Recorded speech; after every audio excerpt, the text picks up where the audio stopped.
puisque celles et ceux qui ne sont pas présents, parmi les conseillers, sont excusés. Donc il nous faut excuser ce conseil de rentrée encore un peu estival anticipé.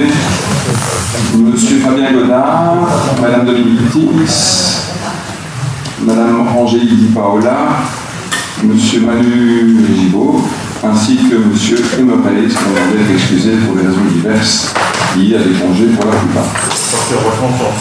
Ça, je l'ignore, s'ils sont partis ensemble. Voilà. Il nous faut aussi préciser que 2 points seront retirés de l'ordre du jour, pour des raisons diverses. Un point relatif à la Grange et aux travaux de la Grange, puisqu'il manque une pièce qui n'est pas parvenue de l'auteur de projet qui était attendue, et donc ce point sera traité ultérieurement en septembre ou en octobre. C'est le point 18. Et autre point à retirer, pour des raisons que vous comprendrez aisément, puisque l'intéressé, le demandeur, même si ce n'est pas nominatif, on parle d'un stationnement aux personnes handicapées, est décédé. Ses funérailles ont eu lieu d'ailleurs ce matin. C'était un papa d'un membre du personnel de l'institution CPS. Par contre, une question d'actualité a finalement été acceptée, je m'en expliquerai tout à l'heure lorsque le moment sera venu de la traiter en fin de conseil. Pour rappel, il y a également une interpellation aujourd'hui en fin de conseil. Et alors, dans le huis clos, il y a aussi une modification de Madame Scourneau, je expliquera, une modification de date. Ce n'est pas très important, mais enfin, important noter la bonne date. Et il y a une autre modification dans un point relatif au fait de Wallonie, mais nous y reviendrons au moment voulu. Oui, vous aurez constaté que ce n'est pas M. Silvio qui fait office aujourd'hui, mais bien Mme Scourneau, M. Silvio étant en vacances. Donc nous avons un directeur triste, général, un fort FF, aujourd'hui, en lieu et place de M. Silvio, pour exercer le secrétariat de la séance. Voilà, s'il n'y a pas de point d'information, nous pouvons d'emblée alors passer au premier point de l'ordre du jour, approbation du procès-verbal de la séance antérieure. Monsieur Léonard Jardin, vous souhaitez la parole, je vous la donne bien volontiers. Alors, nous sommes désolés de demander le retrait du PV de l'objet attribué par M. Legastre en début de conseil de juin concernant une révision du règlement d'ordre intérieur du conseil, paragraphes 1 et 4. Bien que nous ne sommes pas opposés à cette révision, mais cette proposition déroge au code de la démocratie locale et de la décentralisation qui, en son article L11-22-24, dispose « Aucun objet étranger à l'ordre du jour ne peut être mis en discussion, sauf dans le cas d'urgence ou le moindre retard pouvait occasionner du danger. »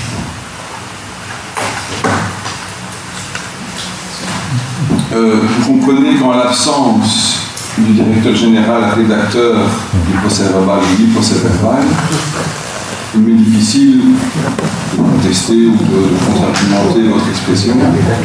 Je propose, certes, qu'on ne vote pas le procès-verbal et qu'on le réexamine à l'occasion du prochain conseil communal en présence du directeur général qui, le cas échéant, acquiescera à votre proposition ou pas en contre-argumentant. Cela vous convient-il ? Dès le moment où on n'approuve pas aujourd'hui, c'est l'objet de votre demande. Oui. Donc cela rencontre votre demande. Oui. Fort bien. Donc nous ne votons pas le premier point et nous passons à la fabrique des l'église protestante de Clabec en 2022, qui est un point informatif. Comme vous le savez, 2 septièmes pour notre commune, 5 septièmes pour la commune de Tunis. Pas de commentaires, pas de remarques, pas de questions, pas d'invectives, c'est parfait. On passe au 3e point, fabrique d'église Saint-Pierre et Saint-Martin de Bièvre, composition du conseil de fabrique et du bureau des barguilliers. Là aussi, il s'agit d'un point pour information. Je n'ai pas de commentaire particulier à faire, je suppose que personne n'a de commentaire à faire particulier. Donc nous pouvons considérer ce point, bien qu'il n'y ait pas de vote, c'est une prise d'acte. Nous passons dès lors au point 4 et 5 que je souhaiterais coupler du moins dans l'expression et l'explication, relatif au CPS et au compte de l'exercice 2022, ainsi qu'à la première modification budgétaire de l'exercice 2023. Et je cède donc la parole pour ce faire à monsieur le président de CPS, monsieur Marquetti. Je vous en prie. Merci. Donc, je commence par le compte de l'exercice 2022. Donc le résultat global de l'exercice de police qui en résulte s'élève à 316 960 € qui sont injecté totalement dans la modification budgétaire 1, je le dirai après.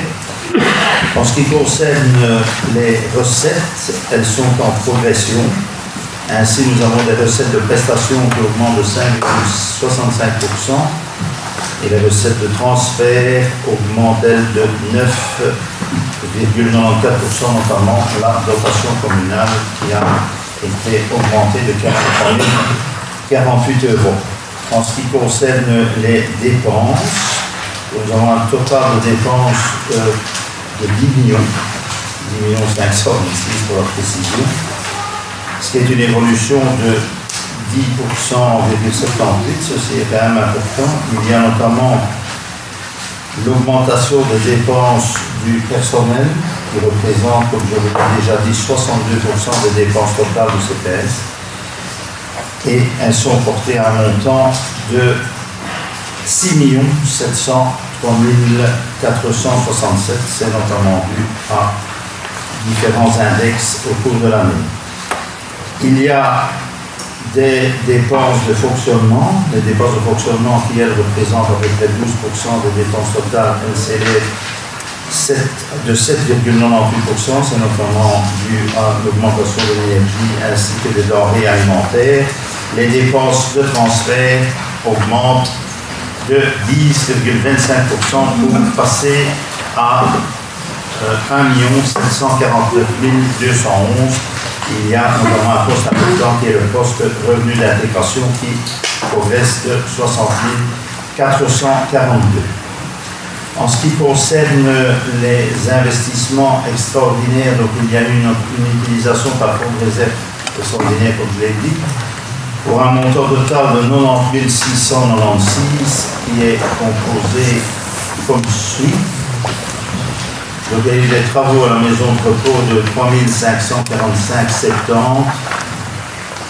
Matériel soin, maison de repos 43 191, matériel cuisine 28 518. Matériel pour le chauffage, maison de repos 1830, matériel informatique pour la maison de repos 1742, matériel pour SOS dépannage pour un total de 11 860, ce qui représente un montant global de 90 696. Voilà, donc le boni est certes un peu moindre que celui de 21, mais essentiellement dû à l'augmentation assez conséquente de la masse salariale qui est déjà très importante à leur niveau et également des dépenses de fonctionnement. Voilà. Ça, c'était le compte 2020. Concernant la modif, alors, dans la foulée, s'il y a un commentaire à apporter éventuellement. Oui, sur le compte. Je ne sais pas vraiment une question, mais je vous en prie. Une explication. Dans la vie de la commission budgétaire, que veut dire la phrase à la page 2 du document? La plus nette augmentation est constatée à la résidence, plus 142 886,66, soit près de 3/4 de l'augmentation en termes réels. Cela est dû au passage partiel à l'IFI en juin 2023, plus 86 258, et au maintien des agents engagés en renfort durant le Covid, plus 102 467,54. Ces deux dépenses supplémentaires sont totalement subsidiées en 2023, et c'est là que ça devient... Enfin, j'ai besoin d'une explication. Par contre, il n'est pas certain que l'enveloppe Covid soit maintenue en 2024. Il est à craindre qu'il soit alors compliqué de supprimer ces postes. Est-ce que ce n'est pas le contraire de supprimer? Je vous en prie. Alors, oui, on ne sait pas, on avance d'année en année. Donc maintenant, nous avons l'assurance que les financements pour le personnel qui a été engagé lors du Covid est poursuivi jusqu'à fin 2023. En 2024, on ne sait pas. Mais il est clair que ce personnel est tout à fait nécessaire. Donc, il arrivera peut-être en 2024 une obligation pour nous, une nécessité pour nous de le maintenir avec d'autres financements. Mais là, on ne sait pas. Peut-être que les financements Covid vont perdurer 24. On ne sait pas. On a l'assurance jusqu'au 31 décembre 2023. Maintenant, vous parlez de l'IFI. L'IFI représente aussi une augmentation salariale. C'est une nouvelle échelle barémique pour le personnel infirmier. Donc il y a une valorisation plus du diplôme, donc les infirmiers qui ont des spécialisations diverses peuvent faire valoriser leur spécialisation. Ça, c'est subventionné en grosse partie. En 23, on a déjà dû intervenir rétroactivement en 2022. Voilà, donc ce qui fait que là, représente les 142 000, c'est l'augmentation de la masse salariale propre à la résidence.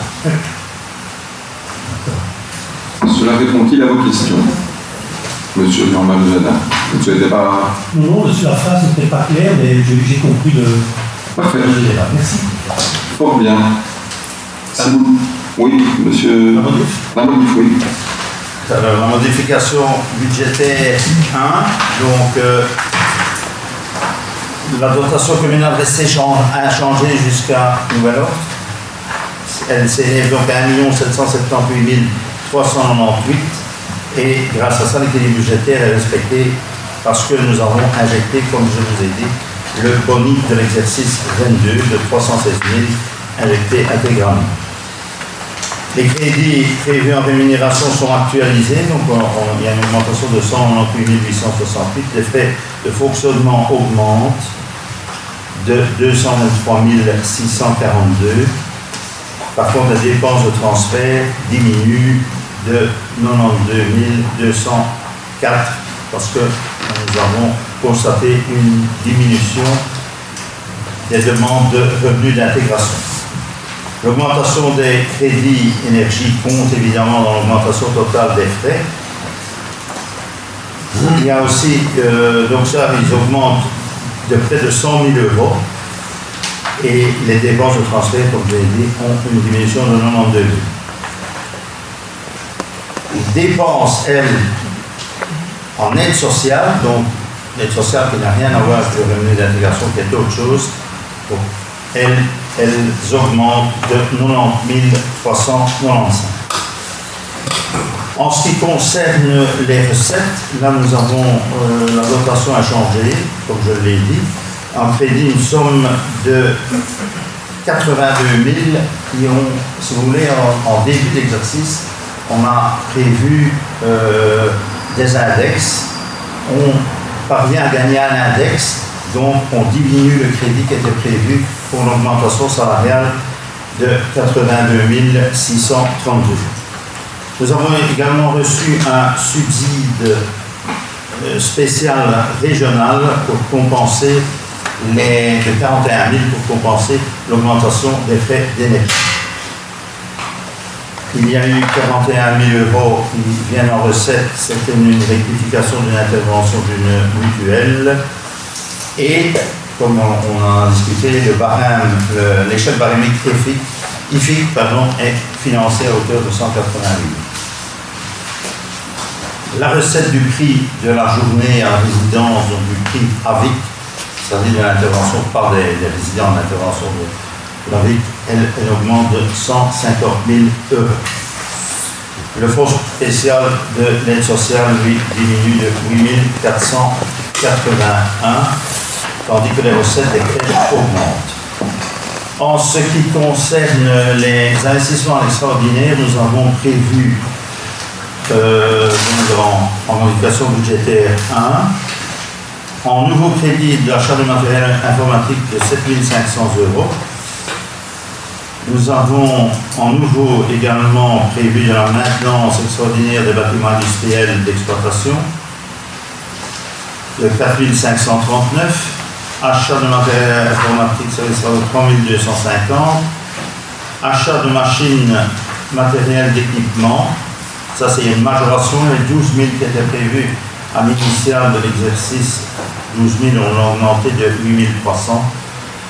Achat de machines et matériel d'équipement pour la résidence, 14 000, il y a notamment l'achat d'une friteuse de 5 300, des parasols pour 3 000, etc.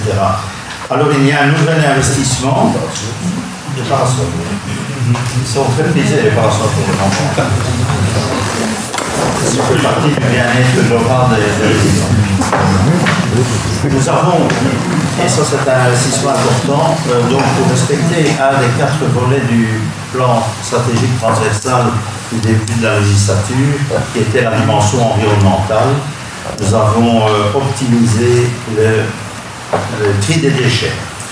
Donc nous avons acheté toute une série de matériel qu'on va financer maintenant, notamment des poubelles spéciales où il y a...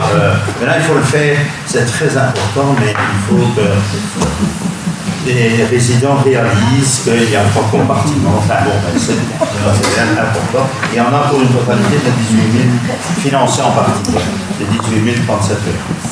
Alors, est-ce qu'on peut également dans la dimension environnementale, ce qui n'est pas vraiment évident, parce qu'il faut encore que les résidents adhèrent, ça c'est pas toujours facile. Chaque fois que je vais, on me demande c'est quoi le voilà, donc ça c'était la modification budgétaire. C'est bien aussi des injonctions des panneaux dans des autoroutes qui prévoient davantage de suite. Il faut que Dimitri. Y a-t-il une demande d'intervention sur la première modification budgétaire de CPS? Madame Mazi, je vous en prie. C'est pas tellement sur la modification, c'est sur les intitulés. En fait, je ne me trouve pas dans les dates, puisque vous expliquez dans l'intitulé que ça date du 3 juillet. Donc si on calcule les 40 jours, on arrive au 11 août. Si on reprend les 20 jours supplémentaires, on arrive au 31 août. En fait, il faut faire un conseil avant les 30 jours, les 40 jours pour pouvoir proroger de 20 jours. Et donc on n'a pas su faire un conseil pour décider de proroger les 40 jours. C'est à partir du 22 juin. La modification budgétaire et le compte ont été adoptés le 22 juin. On les a reçus le 3 juillet. Donc si je comprends bien, pour que tout le monde ait ses apaisements, nous n'avons pas prolongé le délai, on aurait dû le prolonger pour pouvoir statuer, on aurait dû convoquer précédemment. Néanmoins, on passe le point aujourd'hui. Voilà. C'est un point qui passe désormais pour info, puisque la prorogation n'a pu être demandée, sollicitée lors d'un conseil antérieur. Monsieur Jean-Marie Jadin. Sur le même sujet, en fait, c'est quand même un souci que des choses comme ça, souvent on se les fabrique d'église, ben finalement, comme ça arrive dans un certain moment d'année avant le projet, d'office, est-ce qu'il y a quand même trouvé des dates, est-ce que ça doit être fait à ces dates-là? Oui, je vais vous expliquer pourquoi chez nous c'est très important. Parce que nous devons attendre le montant total des congés payés pour avoir une idée précise de la masse salariale. L'évolution de la masse salariale par rapport à l'initiale budgétaire. Et ça, on est fixé sur ce montant-là à la mi-juin, le montant total des congés payés, ce qui est très important. Donc nous, on ne sait, on saurait la fixer, mais on perd une donnée très importante. C'est la fin juin qui est idéale. Nous, on fait du Google Pic, or il vaut mieux avoir des choses quand même, des données chiffrées précises. Ceci dit, il n'y a pas d'ambiguïté, les fabriques d'église, contrairement d'ailleurs au budget des communes CPS, zones de police, zones de secours, etc., rentrent leur budget au mois d'août qui précède l'année concernée. Donc, contrairement à la commune qui est contrainte de rentrer un budget technique pour le mois d'octobre, enfin fin septembre, et puis un budget formel et plus politique, oserais-je dire, au mois de décembre. Sans ça, il faut demander des douzaines provisoires pour fonctionner, mais c'est bien du mois de décembre qu'il s'agit, et même du mois de novembre parfois. Les fabriques d'église rentrent leur budget au mois d'août. Et donc nous passons les budgets de fabriques d'église dès que nous sommes en possession de ces derniers, pour autant qu'il n'y ait pas de problème matériel dans la constitution de leur budget qui nécessite un aller-retour avec l'administration, voire avec leur propre tutelle, c'est-à-dire la tutelle ecclésiastique, si j'ose dire, l'archevêché. Donc, pour les fabriques d'église, le cas ne se pose rarement, ou très rarement, sauf s'il y a un problème dans la rédaction de leur propre budget et dans leur tutelle interne. Ici, la fabrique d'église protestante, et je l'ai expliqué tout à l'heure, c'est un peu singulier, puisque 2 communes sont concernées. Et dès lors, la commune première, si je puis dire, de par les 5/7e, c'est Ulysse, et c'est Ulysse qui émet un avis avant que nous soyons amenés à émettre nous un avis. Ce qui explique que nous passons un mois plus tard, voire 2 mois plus tard, parce que c'est la période estivale. Ici, pour ce qui concerne le CPS, M. Lafetti vient nous expliquer qu'effectivement, un budget, on essaye d'être au plus près avec les chiffres les plus fins, et donc on attend la dernière minute pour avoir les derniers renseignements d'importance, en l'occurrence ici on parle des pécules de vacances. C'est le seul moment où on... Voilà. Parce que la modification budgétaire 2 est en novembre, ça passe en décembre, donc le délai y est, le budget également. Et la modification budgétaire 1, c'est plus compliqué. Ceci étant, un dernier mot, le budget du CPS est bel et bien voté par le conseil du CPS. Nous n'agissons jamais en termes de tutelle. Et vous avez un ou une représentant au conseil du CPS qui s'est exprimé à ma connaissance sur le budget. Donc, je ne pense pas qu'il y ait de problème de transparence, d'opacité, de maîtrise, de connaissance et d'information par ailleurs. Merci. Ceci étant dit, on peut donc voter sur un point et prendre acte pour information de l'autre. Nous parlons bien ici du vote concernant le compte de l'exercice 2022. Si, sur l'exercice 2022, il y a un vote sur le même. Les deux sont pour un point. C'est le même délai. C'est le même délai. Alors, c'est pas précisé dans l'ordre du jour, je m'en excuse. Donc, il faut peut-être l'ajouter. Donc, il n'y a de vote ni sur l'un ni sur l'autre. Voilà. La note de synthèse est exprimée, mais pas dans l'ordre du jour. Tout pour moi. Parfait. Nous passons au point 6. Alors, le point 6, nous sommes dans le même cas de figure, mais nous pourrions peut-être évoquer le point 5 dans la foulée, si vous permettez. Et il y a un point communal qui est connexe, qu'il nous faut retrouver, c'est le 29, puisqu'il s'agit de l'annexe 5 du statut administratif qui est identique à la commune du CPS. Ce sont aussi des points pour information que vous l'aurez constaté. Alors, de quoi s'agit-il? Il s'agit d'une mise en conformité de nos statuts suite à une demande de la tutelle régionale. Le document a fait plusieurs allers-retours d'ailleurs entre les deux institutions. En l'occurrence, ici, il s'agit de permettre, notamment, pour ceux qui ont suivi le débat, de permettre, ou plutôt d'ajouter le fait de réexaminer, même dans le cadre d'une promotion. Je m'explique. Pour un grade légal, antérieurement, quand il s'agissait non pas d'un examen de recrutement, mais d'un examen de promotion, il y avait des dispenses possibles pour une personne qui aurait, à l'interne, déjà réussi le même type d'examen dans les mêmes conditions pour son emploi précédent. Ici, la tutelle nous demande maintenant, parce que c'est la norme désormais, d'ajouter qu'il n'y a plus de dispense possible, et donc il y a bien, que ce soit en cas de recrutement, de mobilité ou de promotion, une examination complète de toutes les épreuves. À titre d'exemple, il y en a peut-être d'autres qui m'échappent. Mais voilà pour un point d'information. Le directeur général n'étant pas là, il pourrait vous en dire plus. L'Ange Tourneau, vous pouvez en excuser, mais ne suis pas ce type de dossier au bout du jour. Mais j'imagine que si vous aviez une question par ailleurs préalable, vous n'auriez pas manqué de la poser au directeur général avant de mettre cette accord. Mais c'est exactement le même point au CPS, puisque c'est le même article. Tout à fait, c'est ce que j'ai dit, je n'ai rien dit d'autre. Parfait. Dès lors, est-ce que quelqu'un souhaiterait néanmoins poser une question? Sinon, nous prenons acte, puisqu'il s'agit d'une prise d'acte là aussi, si j'ai bien compris. Ce qui nous amène au point 7. Approbation des points portés à l'ordre du jour de l'Assemblée Générale Extraordinaire du mardi 12 septembre prochain de la Société de Logement Social. En l'occurrence, on parle des habitations sociales du Roman Palis. Y a-t-il une demande d'intervention? Je n'en vois pas. On passe au vote. Il faut désigner quelqu'un. Il faut qu'il y ait un porteur, oui. Je m'en explique si vous voulez. Oui, je t'en prie. En fait, c'est une modification statutaire importante pour se conformer aux modifications, notamment du Code des sociétés. Et il faut absolument avoir un quorum. Encore en juin, c'était donc limite. Donc, si on désigne une personne qui représente toutes les parts de la commune, ça facilite, parce qu'alors toutes les parts de la commune de Rovenne sont représentées. Donc, je proposais. Et Maurice. Si personne n'y voit d'inconvénient, c'est pour éviter que ces assemblées générales doivent être reconvoquées le cas échéant s'il n'y a pas de quorum. Personne n'y voit d'inconvénient. On peut. Ok, on passe au vote sur ce point. Patricia Venturelli. Oui. Jean-Paul Nimal. Oui. Jean Boutès. Oui. Marie-Thérèse. Doris. Patrick Copals. Oui. Joséphine Foucault. Oui. Alain Zegers. Oui. Nathalie Bayens. Oui. Nathalie Couillard. Oui. Philippe Auters. Oui. Michel Tombeur. Oui. Colette Bonbois. Oui. Léon Jadin. Oui. Violette Bailly. Oui. Sylviane Bailly. Basile Barou.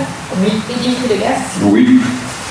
Donc, je vous rappelle le point 8, fait de revenir règlement de police relatif aux activités de gardiennage, adoption. Il faut changer dans la délibération le métrer. Donc c'est dans les abords immédiats situés jusqu'à 200 mètres autour du site et pas 500 mètres comme indiqué dans le document que vous avez reçu. Parce qu'il faut reconnaître que 500 mètres, c'était en règle. Il est reçu.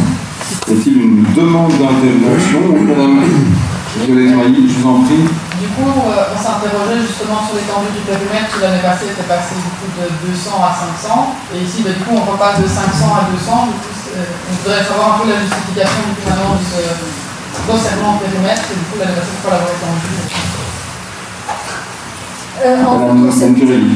Je pense que l'année passée, on s'était basé sur ce qu'on faisait dans le cadre de la loi football.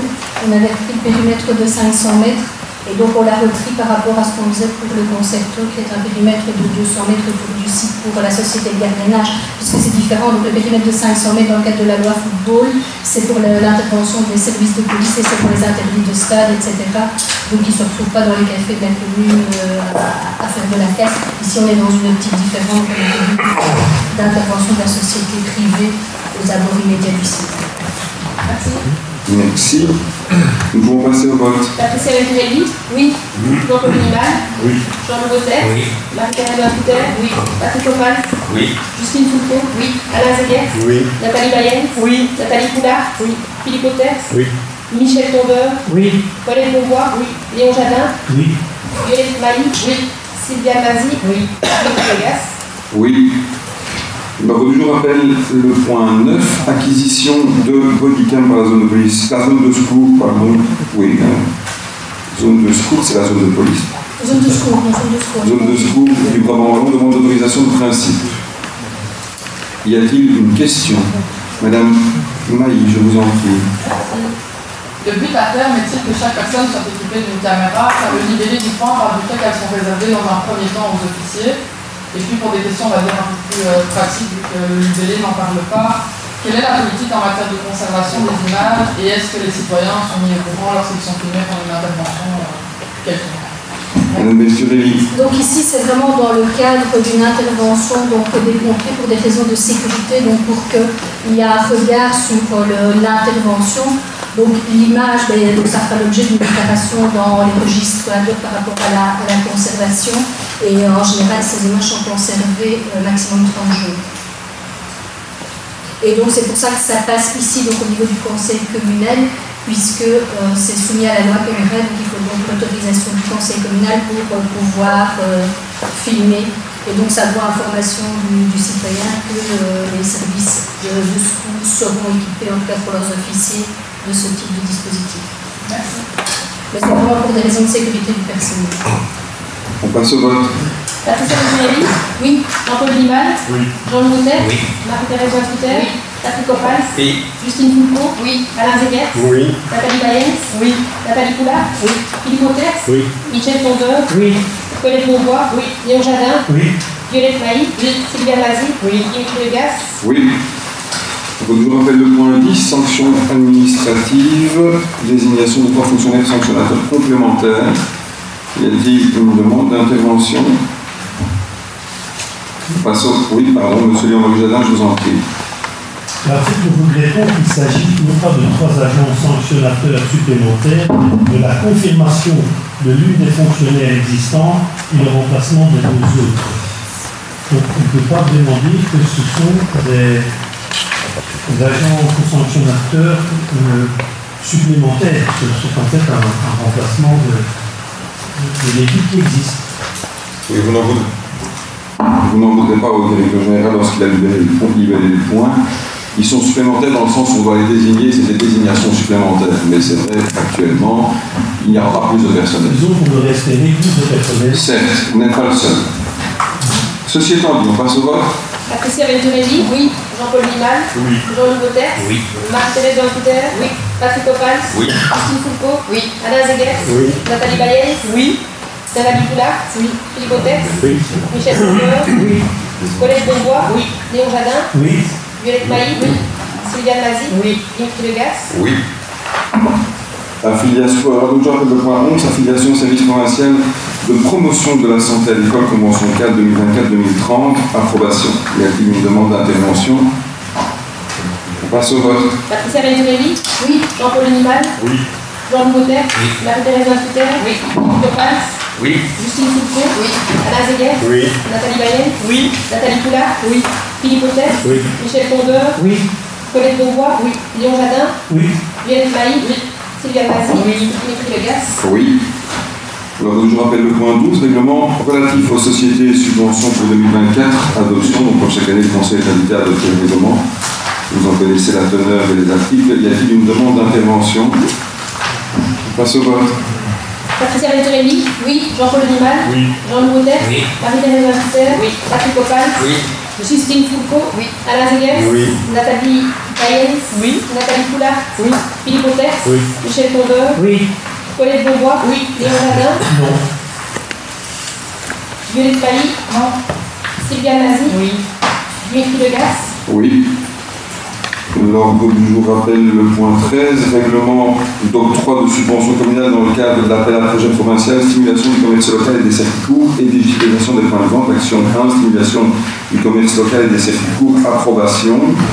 Est-ce qu'éventuellement nous pourrions, s'il vous plaît, évoquer dans la foulée le point 14 qui concerne le même règlement d'octroi de subvention concernant cette fois l'action 2, digitalisation des points de vente, approbation, si vous n'y voyez pas d'inconvénient. S'il y a des questions, je vous en prie, dans le cas contraire. Oui, Madame Mailly. Oui. L'appel à projet datant de 2021, y a-t-il une raison de répondre maintenant en particulier ou pas? Madame Venturelli et vous, Monsieur Valls. Donc, comme on l'avait souligné à un autre conseil, on avait, suite à une question d'actualité de M. Jadin, nous avons reçu plusieurs appels à projets. Et donc, on a regardé les différents appels à projets et la charge de travail que ça pouvait engendrer. Et M. Valls a également rencontré les membres de la CAD pour discuter avec eux. Donc, 2021 a été une année qui est encore un peu compliquée au niveau de la crise sanitaire, etc. Donc, c'est pas évident de pouvoir mettre les choses en place. Donc voilà, tout simplement, on a pris le temps de voir et de pouvoir assumer la charge de travail et de répondre aux besoins des intéressés. Et je vous en remercie. Peut-être préciser que le premier appel, certes, datait de 2021, mais chaque année, la province relance un appel à projet, donc c'est très bien. Ok, ceci étant dit, on passe au vote. Patricia Venturelli. Oui. Jean-Paul Nimal. Oui. Jean-Louis Autet. Oui. Marie-Thérèse Lanciter. Oui. Patrick Opal. Oui. Justine Foulco. Oui. Alain Zeguer. Oui. Nathalie Bayenne. Oui. Nathalie Poulard. Oui. Philippe Autet. Oui. Michel Tondeur. Oui. Colette Beauvois. Oui. Léon Jadin. Oui. Violette Mailly. Oui. Sylviane Mazie. Oui. Dimitri Legas. Oui, l'ordre du jour appelle le point 15, convention entre l'Agence royale du patrimoine et l'administration communale de Québec relative à la restauration et l'affectation de la chapelle des Augustines et de l'Office des vieillards. C'est le terme adéquat, c'est ce qui est repris. Je ne peux pas faire de la jeu. Y a-t-il une demande d'intervention? Je n'en vois pas. On passe au vote. Patricia Venturelli. Oui. Jean-Paul Nimal. Oui. Jean-Louis Autet. Oui. Marie-Thérèse Lanciter. Oui. Patrick Opal. Oui. Justine Foulco. Oui. Alain Zeguer. Oui. Nathalie Bayenne. Oui. Nathalie Poulard. Oui. Philippe Autet. Oui. Michel Tondeur. Oui. Colette Beauvois. Oui. Léon Jadin. Oui. Violette Mailly. Oui. Sylviane Mazie. Oui. Dimitri Legas. Oui. L'ordre du jour appelle le point 16, marché de fourniture et acquisition d'un véhicule utilitaire pour la régie technique, approbation des conditions et du mode de passation de marché. Y a-t-il une demande d'intervention? Non, on passe au vote. Patricia Venturelli. Oui. Jean-Paul Nimal. Jean-Louis Autet. Oui. Marie-Thérèse Lanciter. Oui. Patrick Opal. Oui. Justine Foulco. Oui. Alain Zeguer. Oui. Nathalie Bayenne. Oui. Nathalie Poulard. Oui. Philippe Autet. Oui. Michel Tondeur. Oui. Colette Beauvois. Oui. Léon Jadin. Oui. Violette Mailly. Oui. Sylviane Mazie. Oui. Dimitri Legas. Oui, l'ordre du jour appelle le point 17, marché de fourniture et acquisition d'une pelleteuse à roue, approbation des conditions et du mode de passation de marché. Y a-t-il une demande d'intervention? Monsieur Léon Jadin, vous avez la parole, je vous en prie. Je voulais savoir, c'est ce que devenait la pelleteuse actuelle qui va devenir sur une maison. Est-ce qu'elle sera vendue? Est-ce qu'il y a... Vous n'avez pas souvenir du vol? Non. Vous n'avez pas souvenir qu'on a évoqué son vol ici? J'ai oublié ou Paris. Il me semblait qu'on l'avait évoqué, mais peut-être, je réponds ainsi indirectement à votre question. D'accord. Donc elle a été volée. Voilà. Merci. Nous avons été indemnisés partiellement par l'assurance. Ok, merci. Sur chantier, je précise, pas dans le dépôt. être au cimetière pour être précis, et malgré les précautions d'usage, mais voilà.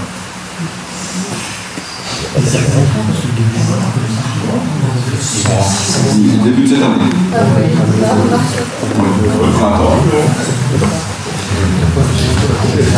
Non, peut-être n'avons-nous pas évoqué ici, hein, je dis ça comme une évidence, mais c'est vrai que ça n'a pas fait l'objet nécessairement, et voilà.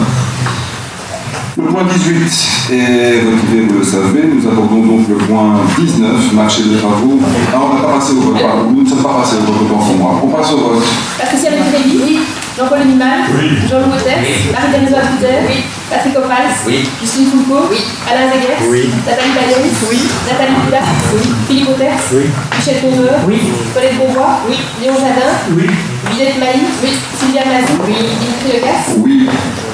Passons donc au point 19, disais-je. Nous pouvons aborder, me semble-t-il, si vous n'avez pas d'inconvénient, les points 19 et 20 simultanément, puisque dans les deux cas, il s'agit de l'ancienne chapelle des Augustines et de son passage en bibliothèque publique et des travaux qui sont afférents. Donc, dans un premier cas, il s'agit de la réflexion des travaux dans leur ensemble, et puis il y a un dossier ou un projet, c'est pas un projet distinct, c'est un dossier distinct. De par la spécificité, c'est les vitraux de l'ancienne chapelle, donc les points 19 et 20. Y a-t-il une demande d'intervention? Madame Mailly. Oui. Quelles mesures sont prévues, sachant que la chapelle se trouve en ruine inondable? D'après les projections 3D, les livres se trouvent au niveau du sol. En cas d'inondation, ne risqueront pas de grandes pertes spécifiques les prises. De même pour le revêtement de sol de type tapis plein, d'après ce que j'ai vu dans le cahier des charges, pas technicienne, est-il adapté en cas d'inondation?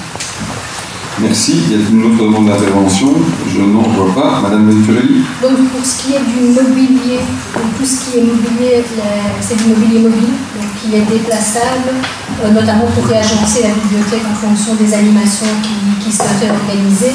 Maintenant, au niveau du revêtement du sol, comme vous le savez, c'est un bâtiment qui est classé, un bâtiment du patrimoine classé, donc on ne fait pas ce qu'on veut au niveau du revêtement du sol. Il y a plusieurs réunions qui ont eu lieu, et donc par rapport à la configuration des lieux, par rapport à l'usage, notamment par rapport au bruit, par rapport au dispositif de lutte contre le bruit qu'on pouvait mettre en place par rapport à ça, c'est le revêtement qui a été validé en réunion de patrimoine.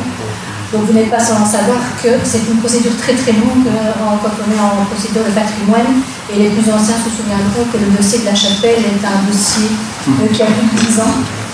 C'était un dossier sans subside qu'on vient d'obtenir, qui était non finançable, et donc je pense qu'aujourd'hui on peut être heureux d'avoir un subside qui va couvrir 80% à peu près des frais, sans quoi il n'aurait pas été possible de réaffecter ce bâtiment magnifique. Faute de moyens, donc ça a pris le temps, certes, mais on a aujourd'hui allé chercher 80% de subsides, et je pense que ça c'est pas négligeable et qu'il faut le souligner. Au niveau du cahier des charges, quasiment tout ce qui est prévu sont des éléments qui ont été validés par le patrimoine en réunion de patrimoine, parce que même jusqu'à la couleur et les râles de couleur qu'on utilise à l'intérieur pour les décors, etc., toutes les options ont été validées en réunion de patrimoine, jusqu'au détail de la couleur des matériaux qui sont utilisés. Monsieur le Manjana, je vous en prie. Je m'excuse, Madame Venturelli, mais qui s'excuse. je n'ai pas eu l'impression que vous répondiez vraiment à la question que je ne savais pas que Mme Mailly avait besoin d'un avocat. Mais je propose que Mme Mailly réintervienne, si vous permettez, donc, puisque c'est son interpellation. Et puis je permettrai à Mme Venturelli de réintervenir à son tour. Mme Mailly. Du coup, pour bien être sûr, vu que le mobilier est mobile, donc admettons qu'on soit en risque de crue, il est possible de déplacer le mobilier dans une zone sécuritaire. Donc, c'est ça. C'est tout ce que je voulais savoir. Si vous permettez, juste pour qu'il n'y ait pas de malcompréhension, donc c'est un dossier effectivement qui a fait réflexion, ce qui ne me rajeunit pas. Nous sommes effectivement peu fiers d'avoir décroché ce dossier auprès de la ministre de But dans le cadre d'un projet patrimonial important. Et il y a une seule autre commune provençale qui a été, à ma connaissance, retenue. On parle d'un montant total quand même de quelques 3 300 000 euros approximativement. Et le plan de relance, puisqu'il s'agit de cela, intervient pour 2002. Après, il y a une intervention de la communauté française pour l'aspect bibliothèque de l'ordre de 400 000. La province, mais pour un montant nettement inférieur, puisque c'est lié au fait que le patrimoine s'est coincé, donc on parle de 4%. Et enfin la commune pour le sol. Donc sur le total, la commune a encore quand même quelques centaines de milliers d'euros à sa charge. Mais ça va nous permettre enfin de restaurer ce patrimoine inestimable qui est ici à côté. Vous avez raison de dire, et moi j'étais au premier rang à l'époque, vous avez raison de dire qu'on est à proximité de la Seine et qu'il y a des allées d'inondation qui pourraient, le cas échéant, menacer le bâtiment.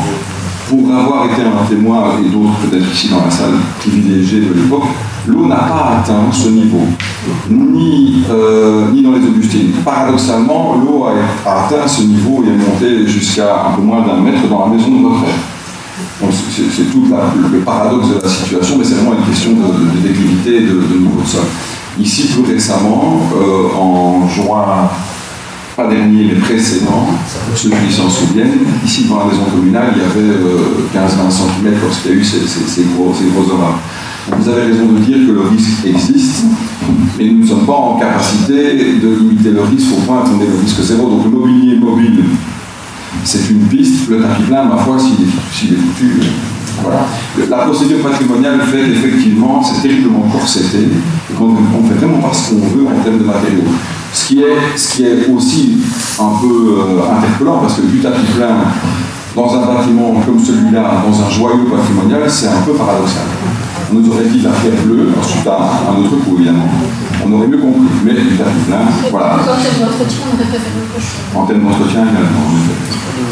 Voilà, comme ça, on répond le plus complètement possible, monsieur Marie-Jardin, à la question de Mme Maille. Je vous en prie, merci. On passe au vote. Patricia Beltrelli, oui. Jean-Pauline Mal, Jean-Louis Motet, oui. Marie-Thérèse Jones-Coutet, oui.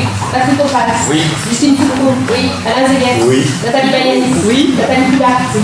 Philippe Autet, oui. Michel Tondeur, oui. Colette Beauvois, oui. Léon Jadin, oui. Violette Mailly, oui. Sylvia Massy, oui. Guillaume Frégas. Oui, l'ordre du jour appelle le point 21, modification du règlement de circulation routière, suppression d'un emplacement pour personnes handicapées que des Augustines.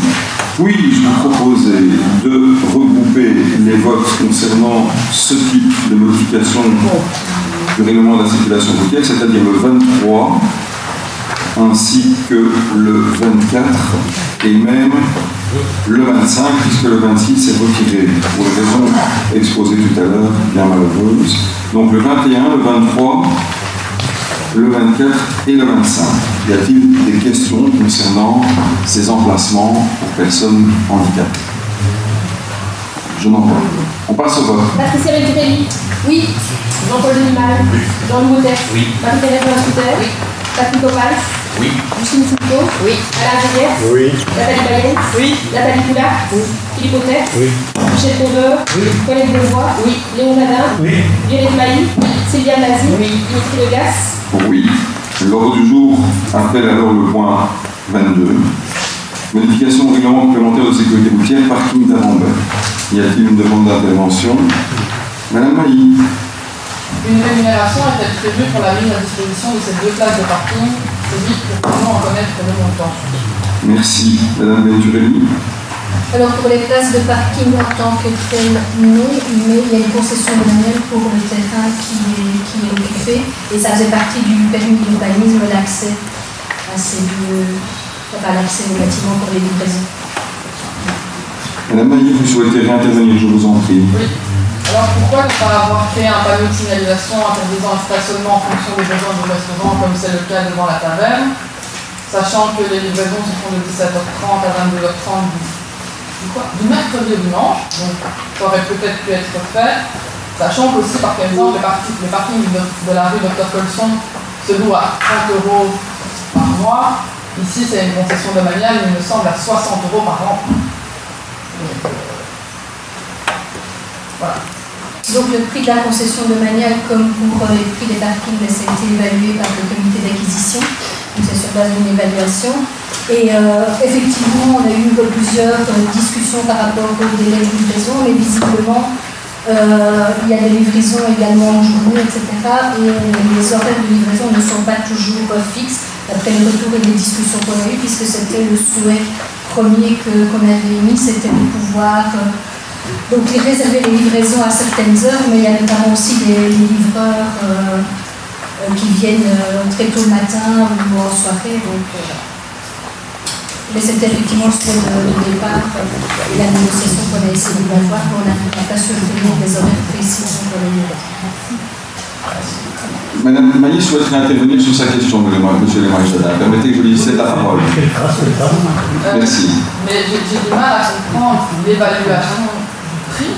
Comment, alors à la rue Dr Colson, qui n'est pas plus loin, on peut être à 30 € par mois, et ici 60 € par an pour les concessions qui concernent aussi l'arrière du parking. Voilà, non, vous confondez deux choses différentes.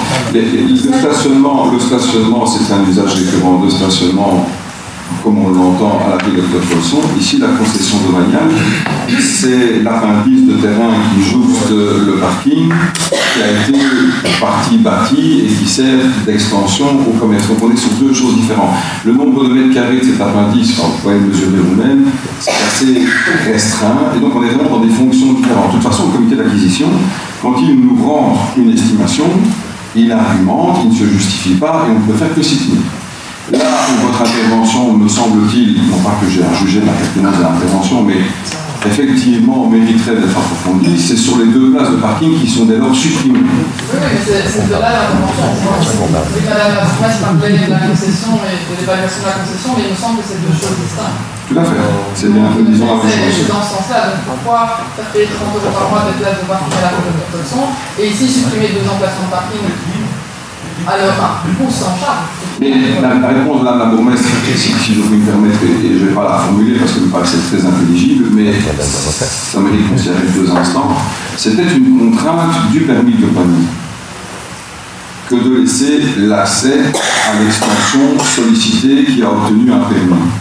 Dès lors que c'est une contrainte du permis de panier et que ce n'est pas des places de stationnement privatives à l'instar de la rue Dr Colson, on est là non plus dans un cas qui est quelque peu différent. C'est très discutable et c'est très interprétable. Mais le fait est que dans le permis d'urbanisme, il y avait une contrainte d'accessibilité qui faisait tomber ces 2 places de parking. Je conviens que ça peut faire débat.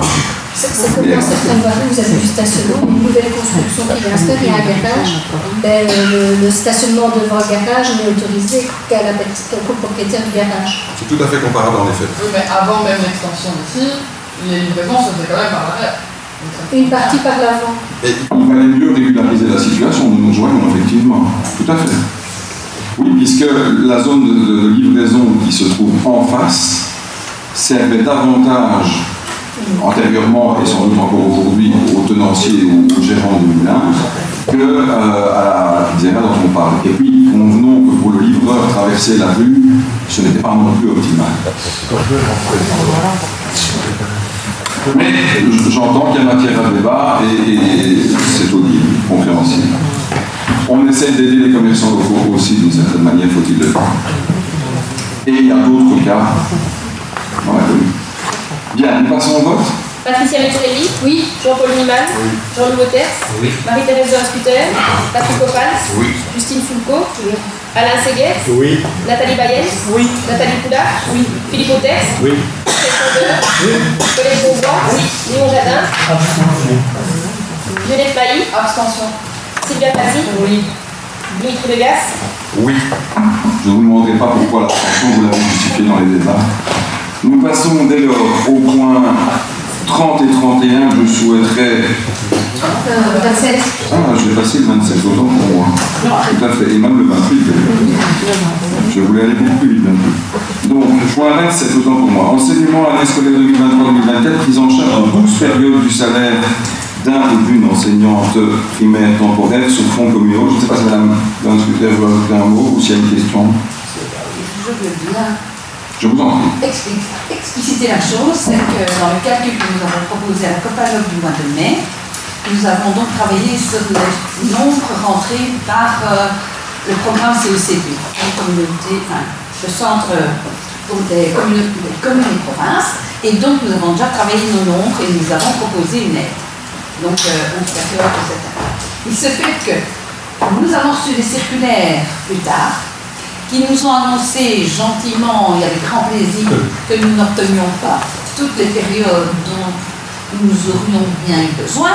Et il nous faudrait des périodes supplémentaires, à savoir que REVEC a perdu ces périodes d'accompagnement personnalisé parce qu'ils les ont comptées de la première et deuxième trimestre, 23, 4, 5, 6. Toutes ces périodes-là que nous avions comptées par enfant, bien, nous les avons perdues. Donc, REVEC ne peut pas aider Vierge, ça se fait comme ça. Et donc, les 4 classes de Vierge ne pouvaient pas se créer. Donc, il nous manquait 6 heures. Donc, les 6 déjà est parti ici. Sur Quenast, Rue de Sainte a perdu 2 périodes. 3, 4, 5, 6, là, on ne compte pas. Donc, les 2 périodes dont on avait besoin à Germinal pour dédoubler ces fameuses classes de 35 élèves, on ne les a plus. Donc, c'est 2 en plus. Et pour Germinal, en les dédoublant, il ne faut pas oublier que nous avions besoin de 2 périodes d'éducation physique et 2 périodes de néerlandais. Une fois qu'on divise la classe, chaque classe doit avoir 2 heures d'éducation physique. Donc ça nous fait 6, 2, 2, 2, 12. Voilà. On propose 12 périodes d'encadrement supplémentaire. Bien. Jusqu'au 37. Merci Marie-Thérèse. Tout ça jusqu'au remontage de septembre. Enfin, ça. Fort bien. Y a-t-il des demandes d'explications complémentaires? Ça me paraît relativement clair. On passe au vote. Patricia Venturelli, oui. Jean-Paul Lenimal, oui. Jean-Louis Wauters, oui. Marie-Thérèse Van-Scouters, oui. Patrick Opals, oui. Justine Foulco, oui. Alain Zegers, oui. Nathalie Bayens, oui. Nathalie Poulard, Philippe Wauters, oui. Michel Conveur, oui. Colette Bonvois, oui. Léon Jadin, oui. Violette Maïf, oui. Sylviane Nazi, oui. Dimitri Legas, oui. Le point 28 est un point pour information, c'est la décision de l'autorité de tutelle d'adoption de la modification budgétaire. Dès lors, nous pouvons, si vous permettez, passer aux points 30 et 31 que nous traiterons ensemble, et cette fois sans se tromper. Y a-t-il une demande d'intervention? Je n'en vois pas. Nous passons au vote. Patricia Venturelli, oui. Jean-Paul Lenimal, oui. Jean-Louis Wauters, oui. Marie-Thérèse Van-Scouters, oui. Patrick Opals, oui. Justine Foulco, oui. Alain Zegers, oui. Nathalie Bayens, oui. Nathalie Poulard, oui. Philippe Wauters, oui. Michel Conveur, oui. Colette Bonvois, oui. Léon Jadin, oui. Violette Maïf, non. Sylviane Nazi, non. Dimitri Legas, oui. Je vous propose de regrouper les points 32, 33, 34 et 35, puisqu'il s'agit, non pas des mêmes parcelles, mais du même process. Donc, chemin du Poly, session de Nantes, approbation du projet d'acte. Y a-t-il une demande d'intervention? Je n'en vois pas. Nous passons au vote. Patricia Venturelli, oui. Jean-Paul Lenimal, oui. Jean-Louis Wauters, oui. Marie-Thérèse Van-Scouters, Patrick Opals, oui. Justine Foulco, oui. Alain Zegers, oui. Nathalie Bayens, oui. Nathalie Poulard, oui. Philippe Wauters, oui. Michel Conveur, oui. Colette Bonvois, oui. Léon Jadin, oui. Violette Maïf, oui. Sylviane Nazi, oui. Dimitri Legas, oui. De la même manière, je vous propose, si j'osais, oui, de regrouper les points 36 et 37. Dans un premier temps, il faut les affecter et ensuite vendre, en tout cas confirmer la décision de mise en vente. Cette fois, c'est la rue du Buchot, organe d'une parcelle de 74 centiards et 26 quoi déjà? Non, pas. Y a-t-il une question? Je n'en vois pas. On passe au vote. Patricia Venturelli, oui. Jean-Paul Lenimal, oui. Jean-Louis Wauters, oui. Marie-Thérèse Van-Scouters, oui. Patrick Opals, oui.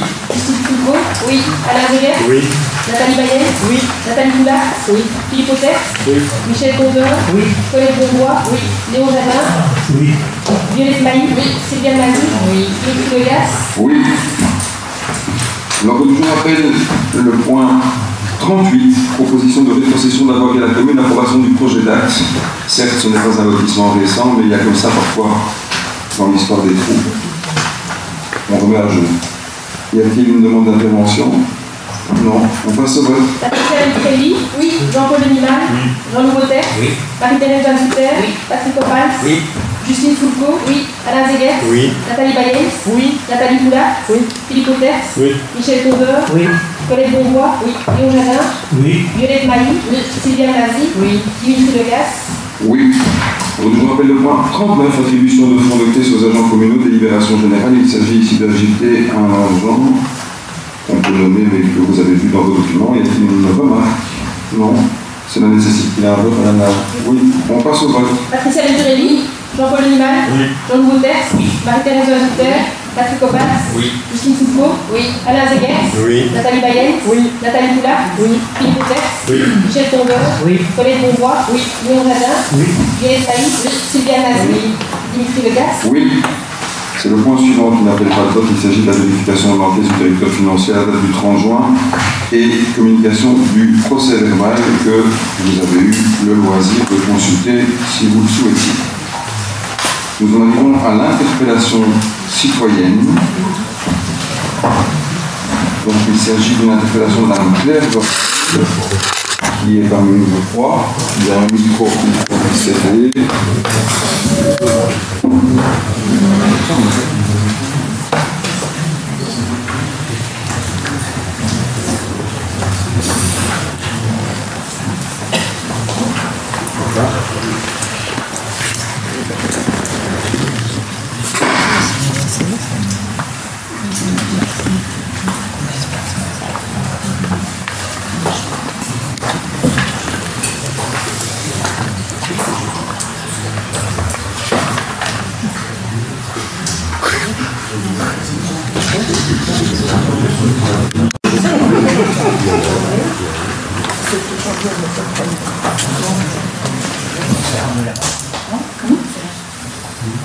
Ça fonctionne?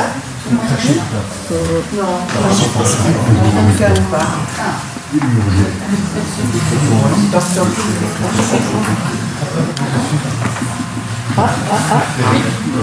Vous m'entendez? Oui. Mieux. Pas trop, très fort. Je vous invite à parler fort avec vous.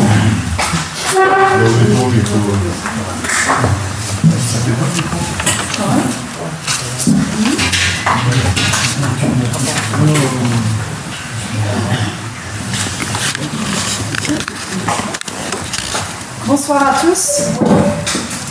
Alors, je souhaite interpeller le collège communal concernant les nuisances vibratoires dans la rue du Rabou. Vous n'êtes pas sans savoir que la région wallonne a mis en place, pour les riverains des voiries gérées par la région wallonne elle-même, une procédure de plainte à la disposition des citoyens. Ceux-ci peuvent introduire une demande de mesure de vibration due au trafic routier afin de vérifier, quantifier et évaluer l'influence de ces vibrations sur les habitations et leurs occupants. Comme indiqué par la région wallonne, les vibrations générées par le trafic se propagent dans le sol jusqu'aux fondations des bâtiments. Il en résulte une mise en mouvement du bâtiment avec des risques par rapport au bâtiment et gêne aux personnes. Le plus souvent, les vibrations sont générées par le passage de véhicules lourds sur des chaussées dégradées. Les facteurs qui accroissent l'intensité vibratoire sont, premièrement, l'importance des dégradations de la chaussée qui peuvent être liées à plusieurs éléments, comme la vétusté du revêtement, les joints de raccord entre deux revêtements différents et les joints entre les dalles de béton. Deuxièmement, la masse et la vitesse des véhicules. Troisièmement, le rebond des véhicules. Et enfin, la proximité par rapport à la source. La procédure prévoit que lorsqu'une plainte est soumise par un riverain, une investigation est effectuée avec une mesure des vibrations dans la maison concernée. Dans le cas de dépassement des valeurs limites, il appartient à la direction territoriale concernée de prendre les mesures appropriées. Dans le cas où le niveau de gêne aux personnes est atteint, il appartient à la direction territoriale concernée, dans les limites de ses responsabilités et des possibilités, d'effectuer ou de faire effectuer par les intervenants responsables les aménagements nécessaires à l'amélioration de l'état vibratoire. Vous comprendrez aisément la raison de cette introduction. Le passage de poids lourds excédant les limites de tonnage prévues dès 4 h du matin sur une route dégradée cause des vibrations excessives qui sont ressenties quotidiennement par les habitants de la rue du Radou. Cette route n'étant pas une voirie régionale, la procédure décrite ci-dessus ne lui est pas applicable, mais il nous semble qu'il serait temps que la commune effectue ce type d'analyse volontairement afin d'objectiver les nuisances vécues de longue date par de nombreux habitants de la rue. En effet, cette situation est bien connue de tous et certainement du Conseil et du Collège communal suite à l'interpellation de juin 2022 et de juin 2023 à ce sujet. Mais la situation persiste malgré des dénonciations de riverains depuis près de 30 ans. En effet, les premiers courriers à ce sujet datent de 1993 et sont disponibles sur simple demande. Il est important de souligner qu'il n'est pas ici question d'un caprice de quelques nouveaux venus dans la commune, mais une souffrance de longue date pour de nombreux riverains. Je ne referai pas l'historique, mais je souhaite malgré tout faire le suivi d'un point discuté le 24 janvier 2023 lors du conseil communal. Depuis quelques années, Le peu de dalles qui ont été réfectionnées ne résolvent pas la problématique des vibrations. En effet, les nouvelles dalles coulées n'étant pas au même niveau que les dalles adjacentes déjà présentes, cela crée en effet un effet escalier entre deux dalles qui s'amplifie très rapidement au passage quotidien du trafic routier. Or, c'est exactement cet effet escalier qui est une des sources de vibrations au passage des véhicules lourds. Je vous invite à ce sujet à lire le document intitulé « Voirie et revêtement extérieur en dalle de béton, infrastructure de novembre 2015 » publié par FEBELSEM, la Fédération de l'industrie cimentière belge, que j'ai mis en pièce jointe de l'interpellation. Ce document explique clairement l'effet du trafic sur les dalles en béton. Une autre source d'information très intéressante et inspirante est la stratégie de rénovation des voiries à Namur, qui établit l'importance d'entretenir régulièrement le patrimoine des voiries communales. Elle préconise que sans entretien régulier, une réfection totale est nécessaire après 40 ans. Pour citer une autre source par rapport à la durée de vie des chaussées en béton, FEBELSEM mentionnait en 2007 dans la publication « Réparation et entretien des routes en béton de ciment » qu'une chaussée en béton réalisée suivant les conceptions d'aujourd'hui et construite suivant les règles de l'art a une durée de vie estimée à 30 ans voire 40 ans. Je vous ai également joint ce document et j'espère que vous en avez fait bonne lecture. C'est bien de reconnaître que la rue du Radou est dégradée, comme l'indique le panneau à l'entrée de la rue venant de Flandre, mais la rue du Radou a aujourd'hui approximativement 60 ans, sans jamais avoir bénéficié d'un entretien régulier sur la totalité de sa superficie, alors qu'un entretien tous les 10 ans est préconisé pour éviter d'en arriver à la réfection totale. À certains endroits, il n'y a littéralement plus du tout de revêtement, reste une matrice de granulats à nu. La réfection totale est maintenant inévitable et aurait dû être effectuée déjà il y a 20 ans. Pouvez-vous nous indiquer si la commune a un jour tenté d'obtenir des subsides pour la réfection de la rue du Radou, comme elle l'a fait pour la route industrielle ou certains bâtiments du patrimoine rebecquois? Si pas, quelles sont les raisons qui empêcheraient l'obtention de tels subsides pour les travaux de la rue du Radou? Sur base des éléments qui précèdent et de la réponse fournie par Madame la bourgmestre en janvier 2023, je fais le constat et me pose les questions suivantes. En janvier 2023, il nous a été répondu que la commune utilisait comme élément objectivant la décision de priorité de réfection des voiries la quantité de véhicules qui passent. En moyenne, 1065 véhicules passent par jour la rue du Radou, alors que la route industrielle entraîne près de 10 000 par jour. Vous avez néanmoins oublié un élément très important, du moins à mes yeux, c'est l'aspect humain. La rue du Radou compte une centaine d'habitations dans lesquelles les humains souffrent, alors qu'il n'y a que très peu d'habitations le long de la route industrielle. Outre les comptages du trafic, quels sont les autres critères auxquels la commune se réfère pour fixer les priorités de réfection? Le nombre d'habitants au kilomètre courant est-il pris en compte dans vos réflexions? Concernant la limite de tonnage, Madame la bourgmestre indiquait en janvier dernier que sur base des recommandations du SPV, cette voirie était une liaison entre deux routes nationales et devrait plutôt être limitée à 7,5 tonnes, excepté des cercles locales, plutôt que 3,5 tonnes. Cette analyse ne nous convainc pas. Premièrement, la rue du Radou à Rebec est une voirie gérée par la commune et ne dépendant pas de la région wallonne. Nous apprécions le fait que vous prenez en compte leurs recommandations, mais sommes convaincus que les élus locaux connaissent mieux la réalité du terrain sur leur commune que le SPV. Deuxièmement, les deux routes nationales, la N7 et N285, sont déjà reliées par le contournement d'Anguien, qui n'a pas d'interdiction de tonnage et est effectif depuis plusieurs années. Les poids lourds devraient logiquement suivre cette route et même être activement encouragés à suivre ce contournement, plutôt que de court-circuiter une rue limitée à 7,5 tonnes qui traverse la place du village de Bierge, une plaine de jeu, une école, un passage à niveau et une zone résidentielle. Ce contournement se trouve à moins de 5 minutes à partir du carrefour de Bierge. Est-ce qu'une signalisation spécifique pour rediriger le trafic des poids lourds vers ce contournement pourrait être mise en place? Troisièmement, si on se base sur le rapport d'Agora de 2014, Bureau d'études d'urbanisme, le chapitre mobilité 1.4.4 de la rue du Radou est indiqué comme réseau collecteur au même titre que la rue du Montgras et que la rue de Rebec, direction Penassan, pour lesquels l'interdiction de plus de 3,5 tonnes est d'application. Pourquoi cette incohérence au niveau des décisions d'interdiction de tonnage? Les mêmes types de voiries appartenant au réseau collecteur ne devraient-elles pas comporter les mêmes interdictions? Aux nuisances actuelles s'ajoute la crainte d'une aggravation de la situation causée par une nouvelle route potentielle dans le cadre de la demande du permis pour l'extension de Sagrex. En effet, une nouvelle infrastructure augmentera forcément le nombre de camions entrant dans notre commune et donc passant par la rue du Radou, malgré l'interdiction déjà en place. Est-ce la volonté de la commune d'augmenter le trafic de poids lourds et le trafic routier en général à Rebec? En quoi un tel trafic serait bénéfique pour la commune? Justement, plutôt que d'ouvrir la porte à un trafic de transit aussi intense, le moment n'est-il pas venu de mettre en place des mesures techniques concrètes pour limiter ce trafic et réduire les nuisances des riverains, telles que l'installation du système de contrôle de tonnage? En 2024, l'administration communale devra se prononcer par rapport à la nouvelle demande de permis de Sagrex. Ce sera une opportunité unique de négocier avec cette multinationale et d'appliquer le principe de pollueur-payeur de manière concrète, car oui, les nuisances sonores et vibratoires sont des formes de pollution. Et exiger que les carrières de notre commune, qui génèrent un trafic de poids lourds non négligeable, prennent en charge le coût d'installation, d'entretien ou de location des systèmes de contrôle, voire participent de manière plus importante que via les taxations communales aux charges d'entretien et de réfection des voiries qui sont largement dégradées par le trafic de transport de leurs marchandises. Vous vous référez régulièrement à la situation liée au charroi agricole et son impact sur les voiries empruntées par celui-ci, mais il n'y a aucun point de comparaison entre une circulation locale et limitée et une circulation presque continue et très étendue, donc impactante pour de nombreux riverains. Les moyens financiers et matériels d'une multinationale ne sont pas non plus ceux d'un agriculteur.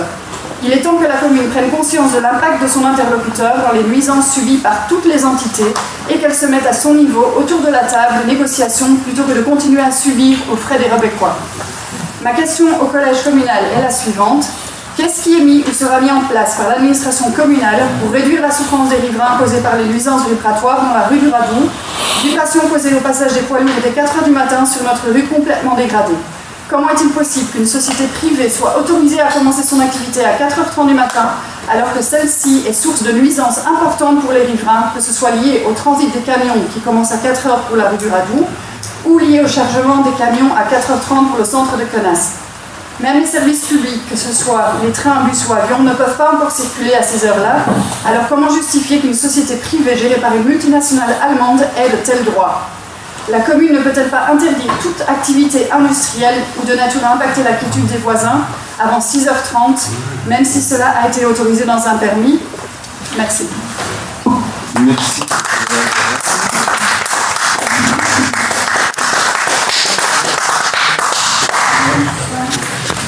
Pour la même durée, pour le même délai, Madame Turelli. Comme déjà précisé dans ma réponse du mois de janvier, de nombreux critères entrent en ligne de compte pour prioriser la réfection des voiries. Outre l'état général de la voirie et les risques encourus, entre autres les demandes de renouvellement des impétrants, le placement ou le remplacement du réseau d'évitage, les dégradations récentes et ou rapides à la suite de phénomènes naturels par exemple, la densité de trafic et la densité de population, les coûts et les possibilités de subsides et la hauteur de ces subsides. À titre d'exemple, pour la rue Dr Colson, les critères ont été la nécessité de renouveler les impétrants, l'état général de la voirie, la densité de population, la réfection du réseau d'égouttage et l'importance du trafic et la possibilité d'obtenir des subsides. Pour le chemin du Rue, une réfection complète était nécessaire, les fondations de la voirie ayant été touchées lors des différents épisodes d'inondation de l'été 2021, rendant un morceau de celui-ci impraticable. Ces travaux ont également intégré le redimensionnement des fossés en vue de gérer la problématique des inondations par ruissellement. Vous l'ignorez peut-être, mais si le SPV ne gère pas la rue du Radou ou les autres voiries communales, il reste la tutelle d'approbation des mesures de sécurité routière que nous prenons, que concernent le tonnage, la création de passages pour piétons, la limitation de vitesse, l'installation de dispositifs ralentisseurs. Dès lors, pour que les mesures soient approuvées et mises en œuvre, nous avons besoin de leur accord. En 2014, la rue du Radou était considérée comme une collectrice au même titre que la rue du Montgras ou la rue de Rebec. La rue de Rebec l'est toujours d'ailleurs, puisque la limitation de tonnage liée à 7,5 tonnes, ce n'est qu'au carrefour avec la route industrielle que les camions sont dirigés vers celle-ci plutôt que vers le centre de Connasse limité à 3,5 tonnes. Pour la rue du Montgras, les réaménagements du centre de Rebec ne permettent plus le passage des camions et dès lors une limitation du tonnage en amont a été prévue. Par ailleurs, l'habitat y est différent, principalement recoupé en front de voirie et plus dense, 113 habitations sur environ 900 mètres de voirie urbanisée, contre 93 pour la rue du Radou pour environ 1,7 km. Pour ce qui est du contrôle de transit, je vous renvoie à la réponse donnée par le ministre Henry aux questions posées en mars 2023 et qui rejoint en grande partie la réponse que j'avais donnée à l'occasion d'une interpellation sur le même sujet en février 2023. Je cite. Néanmoins, il faut admettre que le contrôle de transit, qu'il s'agisse ou non de poids lourds, n'est pas une chose aisée. On ne peut bien souvent pas interdire la circulation locale qui est souvent sous-estimée et les forces de police ont bien souvent du mal à faire respecter ces réglementations, si ce n'est par coup de son et d'opérations spécifiques. Le meilleur moyen de limiter le trafic poids lourd est souvent la mise en place d'un dispositif physique mais on doit également tenir compte de la circulation des bus, des véhicules agricoles, des véhicules d'intervention incendie et des véhicules en accès local pour, par exemple, des déménagements, des constructions. Et il faut bien constater qu'il reste toujours les ultimes récalcitrants qui tentent à tout prix de contrevenir à toute interdiction. Concernant le futur permis de Sagrec, et sachant qu'à l'heure actuelle aucun permis n'a été déposé, si une voirie est proposée, il ne s'agirait pas d'une nouvelle voirie au sens de voirie supplémentaire, mais bien d'une voirie de substitution à la suppression de la Léon-Jade, destinée à absorber les plus de 8000 véhicules jour qui y passent et éviter ainsi que le trafic se retrouve dans des voiries densément peuplées. Par ailleurs, ce qui est certain, c'est que la demande d'extension ne visera pas à augmenter la capacité de production actuelle, qui est et restera de 1,8 million de tonnes an. En ce qui concerne les zones d'exploitation des carrières, il s'agit de celles autorisées par le permis d'exploiter.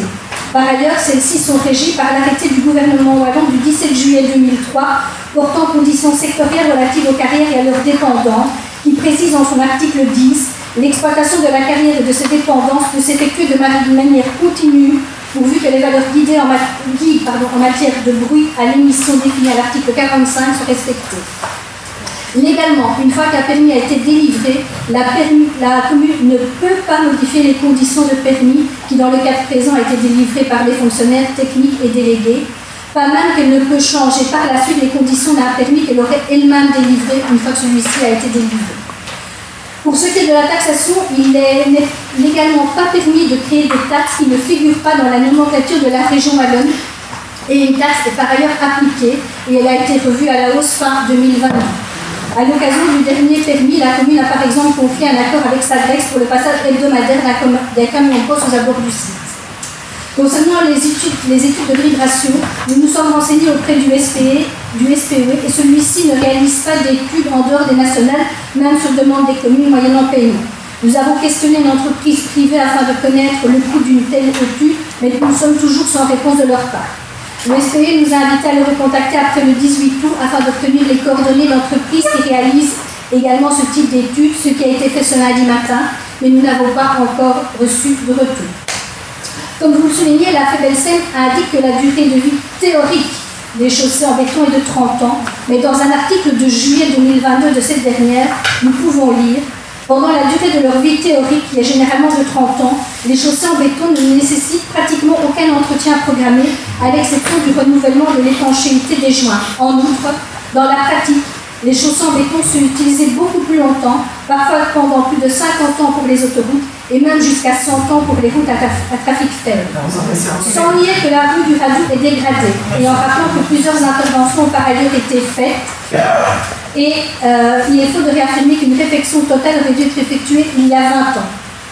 Je vous renvoie également à la réponse du mois de janvier où je précisais que de nouveaux aménagements, que certains aménagements seraient réalisés donc au niveau du giratoire et qu'un dispositif ralentisseur serait supprimé.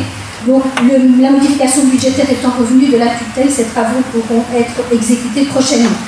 Le collège envisage également de prévoir en 2024 un budget pour la désignation d'un auteur de projet en vue de la réflexion de la rue du Radou. Merci, Madame Venturelli. Alors, il est loisible à Madame Braque de répliquer.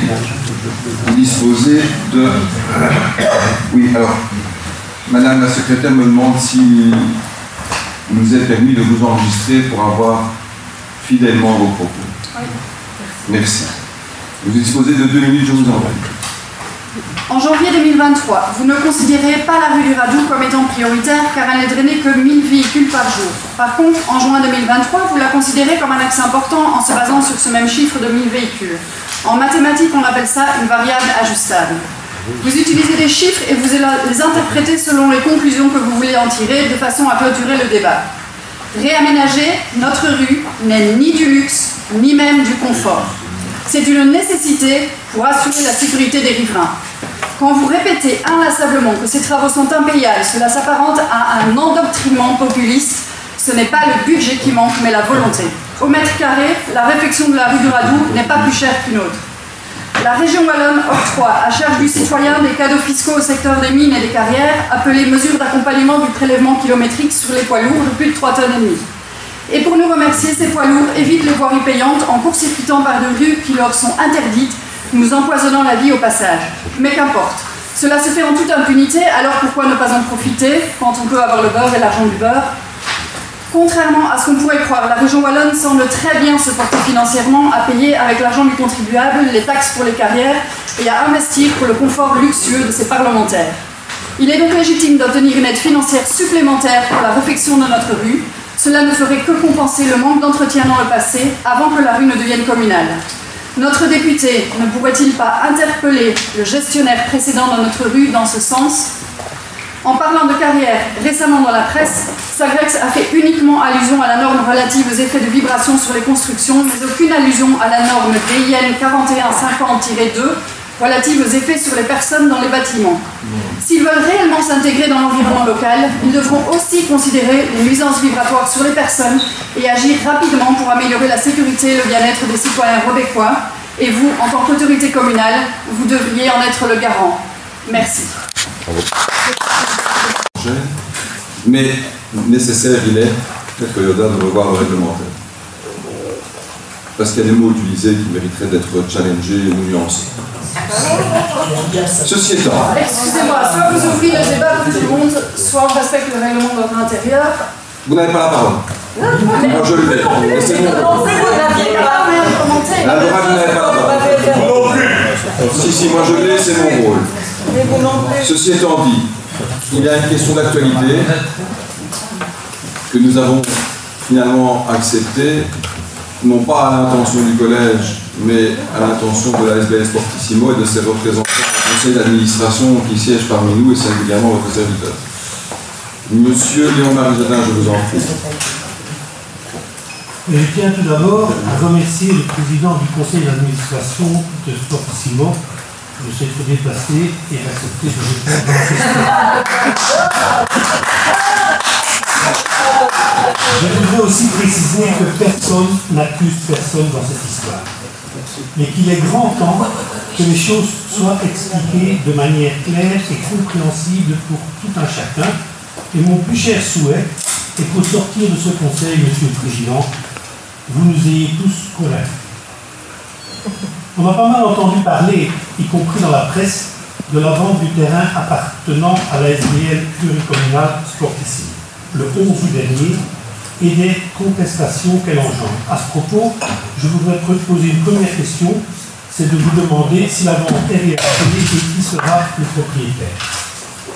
Des renseignements dont je disposais lorsque je vous ai posé cette question d'actualité, renseignements pris auprès des conseillers communaux des communes partenaires de Rebec dans cette ASBL et auprès des services communaux, il semblait que ce Rebec ait subventionné cette association durant cette année de 78 990 € par an entre 2013 et 2020, au-delà de la cotisation contractuelle de 1 € par habitant et par an.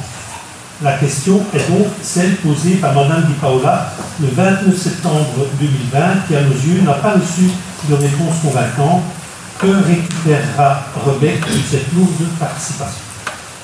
En effet, si le terrain du Vélodrome a bien été vendu pour la somme de 422 497 €, cela n'était rien d'autre que la réalisation d'un bien appartenant à la commune de Rebec et donc en aucun cas la compensation du montant supplémentaire investi dans Sportissimo par la commune, au total 552 930 € via les subventions aux associations locales. Contrairement à votre commentaire dans la presse, j'avais déjà interrogé le membre écolo du conseil d'administration de Sportissimo qui s'était montré rassurant, mais peu prolixe. Il m'avait renvoyé vers vous. J'apprends aujourd'hui, et c'est logique, qu'il est tenu par un devoir de réserve. J'ai aussi été surpris d'apprendre que tous les conseillers communaux des autres communes étaient invités à participer aux AG. Quand j'ai posé la question à M. Sibillon, qui n'est pas là malheureusement, mais il m'a répondu que seuls y étaient invités les membres désignés selon la clé de répartition. Alors pourquoi cela fonctionne-t-il différemment à Rebec? Pourquoi ce manque de transparence? Depuis que je siège, jamais nous n'avons été invités à une AG de Sportissimo. là est peut-être la cause de beaucoup d'incompréhension. Pourriez-vous nous renseigner sur le contact des personnes qui peuvent nous fournir les renseignements concernant les comptes et l'évolution de la SBL, ainsi que les procès engagés par elle, et généralement tous les documents utiles à notre bonne compréhension du dossier? Monsieur Jadin, je suis très embarrassé, non pas de vous répondre, mais parfois d'être ou d'apparaître comme étant désagréable. Je vais essayer de ne pas l'être. Alors, je vais commencer par le début, parce que finalement, vous avez fait évoluer votre question, moi je l'ai prévenu à l'avance, donc, mais j'avais structuré ma réponse en fonction de la question originelle. Vous m'avez apporté des questions différentes il y a quelques minutes tout à l'heure, mais qu'importe. D'abord vous dire que lorsqu'une réponse ne vous apparaît pas comme étant convaincante, que ce n'est pas une réponse. Et la question posée en septembre 2020 par Mme Di Paola ne portait pas spécifiquement sur l'objet. La question portait sur un autre objet, en l'occurrence un projet tubisien. Et puis c'est au détour de la question que Mme Di Paola avait approfondi. Ceci dit, 3 années se sont passées depuis et le dossier a effectivement fortement évolué. Et j'ai envie de dire dans le bon sens. Première fois. La question que vous m'avez adressée par ailleurs, indépendamment de la question de ce soir, par courriel il y a de cela une douzaine ou une quinzaine de jours alors que j'étais en vacances, était, semble-t-il, du même tonneau de ce que j'ai pu lire. Donc vous vous adressiez à la bonne personne et au bon organe. Ce qui me fait redire, et nous avons accepté la question aujourd'hui, donc je ne reviendrai pas là-dessus, que vous adressiez effectivement au conseil communal alors qu'il fallait s'adresser à Sportissimo. Mais j'en terminerai avec ces questions de forme parce que ce n'est pas le plus important. La SBL pluricommunale Sportissimo publie ses comptes à la Banque nationale belge tous les ans. Et ils sont accessibles absolument par tout le monde, pour ce compris les annexes. La SBL pluricommunale Sportissimo invite chaque année non seulement les administrateurs, les membres de l'Assemblée générale, mais également les conseillers communaux. Alors, vous vous êtes débrouillé avec M. Sibilio, directeur général, à qui personnellement je donne, puisque la SBL Sportissimo est hébergée dans ce bâtiment, à qui personnellement je donne en main propre la convocation à diffuser au conseil communal. Et je fais de même avec M. Lennart, secrétaire communal et directeur général de la commune de Braine-le-Château.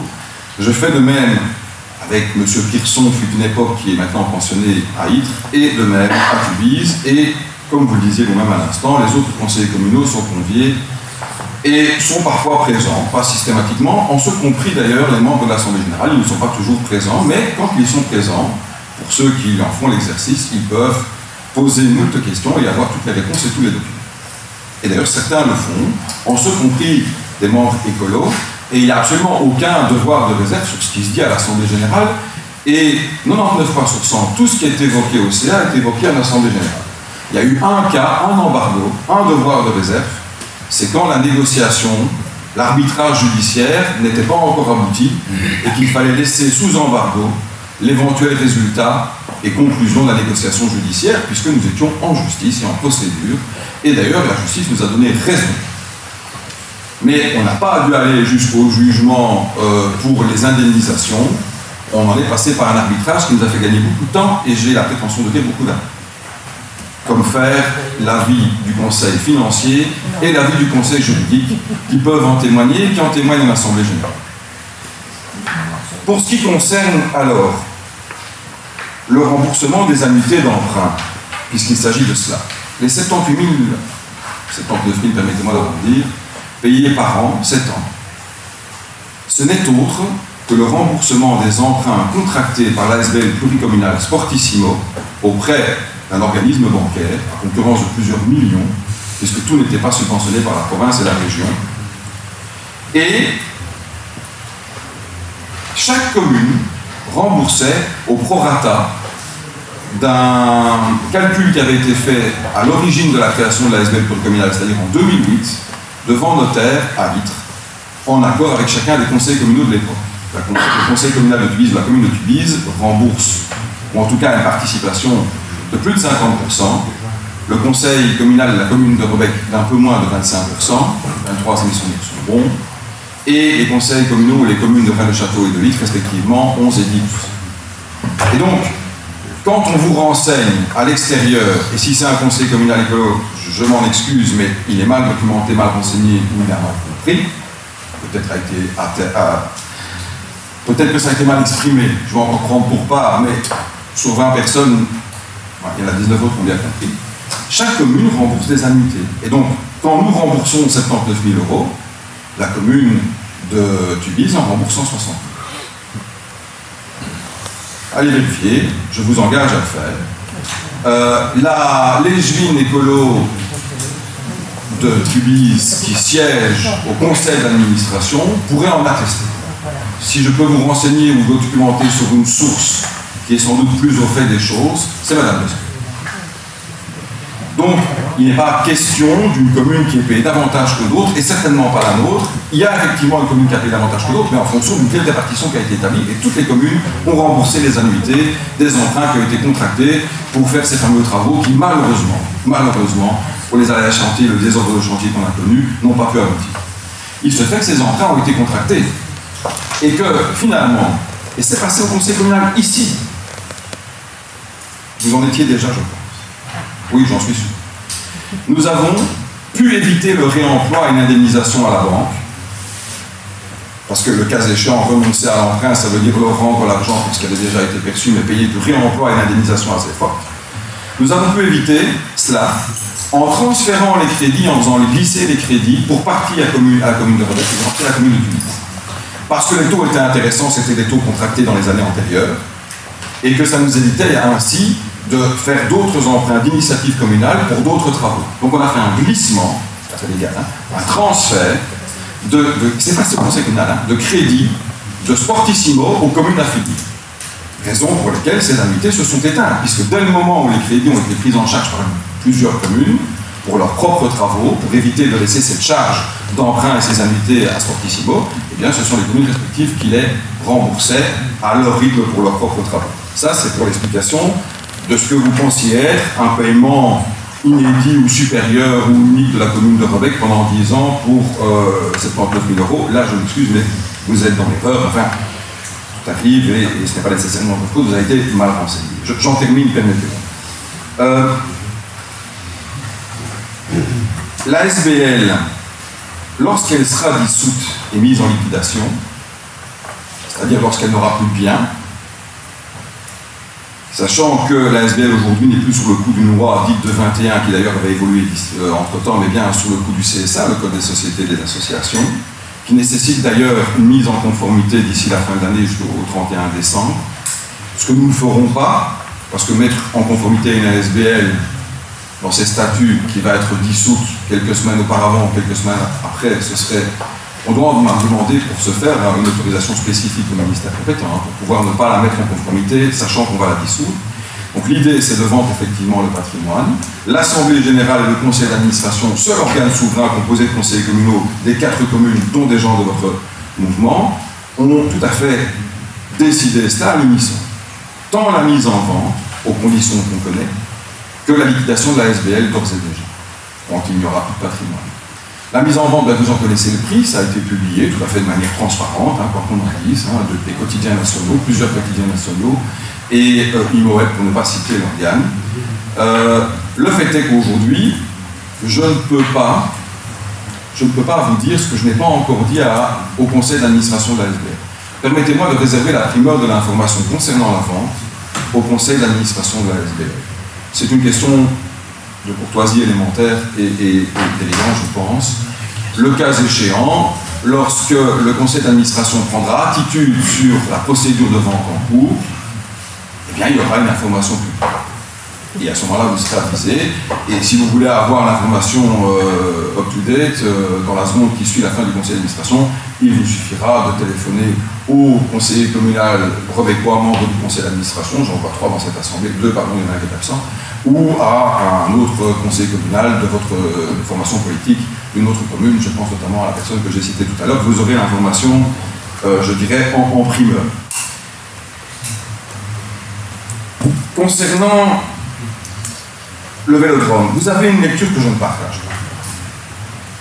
Et on peut faire l'histoire, hein. J'entends que les gens reviennent des décennies en arrière et font parfois, ou ne font pas, mais semblent le faire, enfin peu importe, des quasi-procès sur ce qui a été décidé il y a 20, 25, 30, 40 ans. Avant le vélodrome, il y avait des terrains de football. Et moi j'entends les anciens, il y en a plus ici autour de la table, si peut-être M. Denimal, qui disaient que c'était une gabegie de faire un vélodrome sur un terrain de football qui était neuf. Exactement.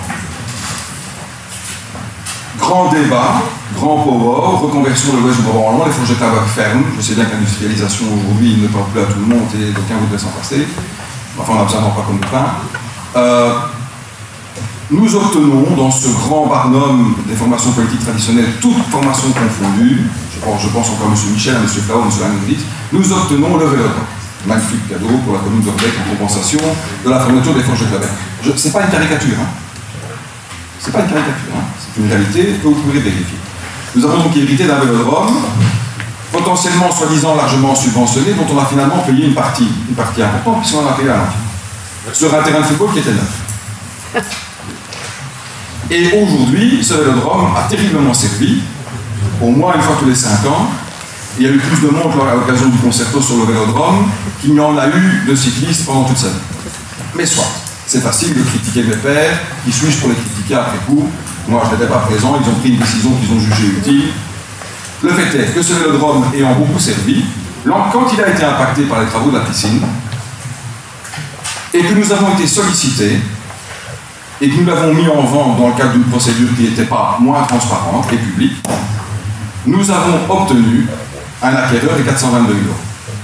Je dois aussi citer un autre montant que nous avons obtenu dans la négociation Sportissimo pour le dédommagement des dégâts occasionnés au vélodrome, soit 152 000 €, ce que vous semblez ignorer, mais je vous le dis. 152 000 € ajoutés aux 422 000 €, et j'arrondis, sachant qu'il y a encore ces terrains qui vont être vendus, et qu'il y aura encore une soulte qui ne reviendra pas directement à la commune parce que ça ne se peut en droit, c'est une ASBL, c'est une autre ASBL qui en jouira, eh bien, nous ambitionnons au conseil d'administration, je vous le dis de manière confidentielle, ne le répétez pas, d'allouer ces montants à des associations de chacune des communes qui, par ailleurs, aujourd'hui reçoivent des subsides communaux, et donc cette année-là, ils ne recevront pas de subsides communaux. Vous me direz, c'est un détournement, moi je dirais c'est un juste retour de l'argent public collectif et un réemploi qui est peu critiquable. Mais le conseil d'administration est d'accord avec cette formule, l'Assemblée générale l'était également, nous verrons bien ce qu'il en sera quand nous aurons vendu le terrain et nous aurons perçu l'argent. Ce qui veut dire au final, contrairement à ce que vous semblez, on va prétendre, mais analyser, enfin le résultat de votre analyse, que ce n'est pas 550 000 € qui auront été dépensés Malvaux, comme on dit chez nous, même si dans l'absolu, je suis d'accord avec vous pour dire que c'est un échec, mais je ne suis pas seul responsable de cet échec, je suis pas responsable de cet échec. C'est 3 bureaux d'études qui avaient fait les essais de sol, pour mémoire, plus de 30 essais de sol. Ce qui veut dire que les 552 000 € seront largement couverts par la vente du vélodrome, l'indemnisation pour sa réparation, 152 000 €, et la soulte de la vente du terrain lorsque nous l'aurons vendu et liquidé l'association pluricommunale ASBL Sportissimo. C'est une autre lecture des mêmes faits, qui est à mon sens plus positive et plus constructive. Et je sais bien que c'est moins habituel dans nos pays, dans notre contrée. Les anglo-saxons, quand ils font face à une entreprise qui n'a pas échoué, ben, ils prennent de plus bon, de plus gros et ils partent sur notre entreprise. Voilà. Je ne sais pas si vous avez d'autres questions, mais je vous engage vraiment à assister à la prochaine Assemblée Générale, dont je ne connais pas encore la date, et qui sera sans doute la dernière, puisque ce sera l'Assemblée Générale de dissolution lorsque nous aurons vendu le terrain, je l'espère. En tout cas, je m'engage moi à y être si je reçois une invitation et si je sais comment ça se passe. Mais concernant la distribution aux ASBL, vous avez dit que les ASBL allaient recevoir. Est-ce que, comme ce ne sera pas, disons, dans les subsides aux associations, comment va se passer cette redistribution? Est-ce que c'est une décision qui passera au cours du Conseil? Est-ce que nous serons au courant de quelque chose? Ou bien est-ce qu'il y a quelque chose qui va se passer entre... Alors, c'est une ASBL. Et une ASBL est dirigée par son assemblée et son conseil d'administration. Et donc, légalement, c'est pas une forfanterie locale. Hein. Légalement, seul le conseil d'administration et l'assemblée générale de l'ASBL peuvent prendre attitude quant à la dissolution et à la répartition du résultat de ce qui aurait été connu. Mais ce sont des conseils communaux, des conseillers communaux. Et d'ailleurs, pour mémoire, comme pour les intercommunales, nous en avons voté tout à l'heure, l'ordre du jour des intercommunales et des ASBL passe ici au conseil communal, chaque année. Donc vous avez nécessairement l'information de la date et du contenu de cette réunion d'assemblée générale d'ASBL pluricommunale, puisque ça passe au conseil communal. Après, moi je vous ai donné l'orientation connue à l'heure d'aujourd'hui et la volonté des membres du conseil d'administration et de l'assemblée générale. Ils ne se prononceront que lors de l'assemblée générale de dissolution. L'intention, c'est de réaffecter ces montants à des associations sportives, puisque c'était la vocation originelle du projet, mais l'intention est de faire connaître à chacune des communes le fait d'affecter ces montants pour que les communes qui, chaque année, allouent un montant, par exemple, au club de football, l'année en question ne l'allouera pas. Dans notre commune, il n'y a pas 36 associations sportives en ASBL, il doit y en avoir 3 ou 4. Et donc, si on alloue un montant au club de football d'initiative Sportissimo équivalent à ce qu'on allouait les années antérieures d'initiative communale, on ne le fera pas 2 fois, ils ne vont pas toucher le jackpot, quoi. Enfin, il faut raison garder. Mais c'est un juste retour aux associations sportives locales du montant plutôt que de l'envoyer à une ASBL pisciniste du Hainaut, quoi. Enfin, pisciniste, c'est pas le bon mot, vous m'avez compris. Piscicole, c'est encore moins bon. Voilà. Je ne sais pas si j'ai été clair. Mais donc, l'information, vous l'aurez. La participation à la décision, ce sont les 3 conseillers communaux rebecquois qui ont été désignés et les 17 autres conseillers communaux, Tuisien, I3 et Castelnau-Grennois qui ont été désignés, dont des gens de votre famille politique. Hein. J'en connais au moins 2 de mémoire, M. Delmé pour ne pas le citer, ou Mme de Smet de Tunis pour ne pas la citer. Est-ce que j'ai été complet à défaut d'être convaincant?